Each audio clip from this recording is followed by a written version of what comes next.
Power थी, wealth थी, लेकिन अल्लाह का अजाब आया और सब खत्म। बचाओ बचाओ, तुम्हें बचाओ।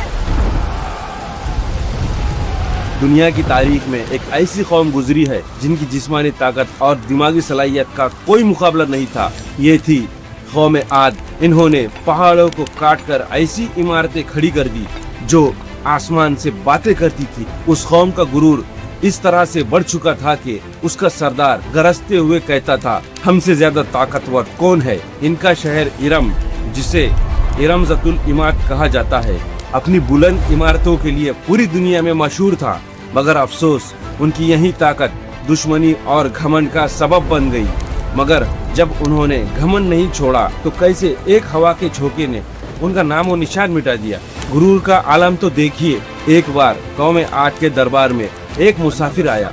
उसने जब इनकी शान और शौकत देखी तो बस इतना कहा, भूलिए मत, ये सब अल्लाह की देन है, उसी का शुक्र अदा करो। बस इतना सुनना था कि सरदार आग बबूला हो गया। उसने उस मासूम मुसाफिर के हाथ पैर बंधवाए और उसे तपते रेगिस्तान के बीच फिकवा दिया। उसने कहा, देखते हैं आने वाले 3 दिन के तूफान में तेरा अल्लाह तुझे बचाता है या नहीं। 3 दिन तक वो शख्स रेगिस्तानी मिट्टी और गर्म हवाओं में तड़पता रहा। बिल आखिर उसने अपना दम तोड़ दिया। उस वक्त कौम आद के लोग हंस रहे थे और कह रहे थे, ये हवा तो हमारी गुलाम है, ये हमारा क्या बिगाड़ेंगी। जब जुल्म की इंतहा हो गई तो अल्लाह ने उन्हीं के बीच से एक निहायत शरीफ और ताकतवर जवान को चुना, हजरत हूद अलैहिस्सलाम। कौम आद के लोग समझते थे कि हजरत हूद अलैहिस्सलाम उनके लिए नई फतेह लाएंगे, मगर उन्होंने आते ही हक का ऐलान कर दिया। हूद अलैहिस्सलाम अपनी कौम से कहते, ऐ मेरी कौम, तुम जिन पत्थर की मूर्तियों को पूज रहे हो वो तुम्हें ताकत नहीं देती। ये सब कुछ तुम्हें अल्लाह ने दिया है, जो हमारे नबी नूह अलैहिस्सलाम की बरकत है। पलट आओ अपने रब की तरफ, वरना उसके अजाब से तुम्हें कोई नहीं बचा पाएगा। लेकिन वो लोग घमंड में इस तरह से चूर हो चुके थे कि उन्होंने अपने ही नबी का मजाक उड़ाया और उन्हें पागल तक कहने लगी। कौम आद के लोग सिर्फ ताकत की भाषा समझते थे। एक दिन उनके सबसे बड़े ताकतवर पहलवान ने हूद अलैहिस्सलाम पर हमला किया, लेकिन अल्लाह ने हूद अलैहिस्सलाम को वो ताकत और कुव्वत दी थी कि उन्होंने उस पहलवान को पल भर में जमीन पर दे मारा। पूरी कौम दंग रह गई। हूद अलैहिस्सलाम ने उसके सीने पर पाँव रखकर कहा, मैं तुम्हारा सरदार नहीं बनना चाहता, मैं तुम्हें सिर्फ जहन्नुम की आग से बचाना चाहता हूँ। ये ताकत जो तुम्हें मिली है ये अल्लाह की अमानत है, इसका दिखावा मत करो। लेकिन अफसोस, उनके दिलों पर मुहर लग चुकी थी। अल्लाह ने उन्हें सुधरने का आखिरी मौका तक दिया। लगातार 3 साल तक आज की कौम पर बारिश की एक बूंद तक नहीं बरसी। सब्ज बागात उजड़ गए, कुएं सूख गए और उनके मवेशी प्यास से तड़प तड़प कर मर गए। लोग एक एक बूंद पानी के लिए तरस रहे थे। हूद अलैहिस्सलाम रोज दरबार में जाते और कहते, अब भी वक्त है, तौबा कर लो, अल्लाह बारिश बरसाएगा। मगर उनका घमंड तो देखिए।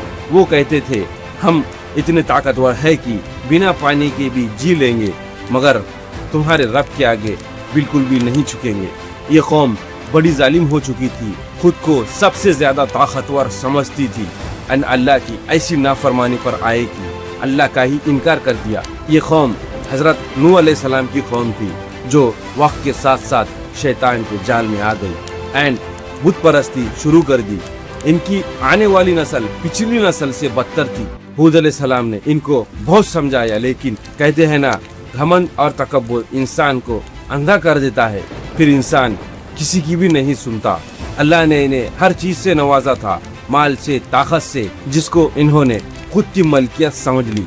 अल्लाह के फजल को कभी अपनी होशियारी नहीं समझना चाहिए। फिर वो वक्त आया, कहते हैं ना, हर उरूज को जवाल आता है, और फिर वो दिन आया जब अल्लाह का फैसला हो चुका था। आसमानों में काले बादल छाए, लोग खुशी से झूमने लगे कि अब बारिश होगी।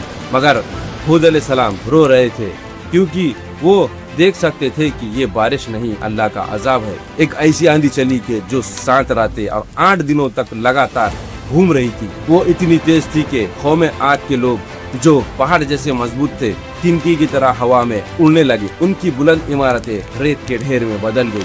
कुरान कहता है कि जब तूफान रुका तो उनकी लाशें ऐसे पड़ी थी जैसे खजूर के खोखले तने हो। सिर्फ हूद अलैहिस्सलाम और उनके चंद ईमानदार साथी एक गुफा में महफूज थे। आज भी अहकाफ के रेत के नीचे वो शहर दफन है जो हर घमंडी को सबक देता है कि ताकत चाहे जितनी भी हो, अल्लाह से बड़ा कोई नहीं। वीडियो पसंद आए तो चैनल को सब्सक्राइब जरूर करना।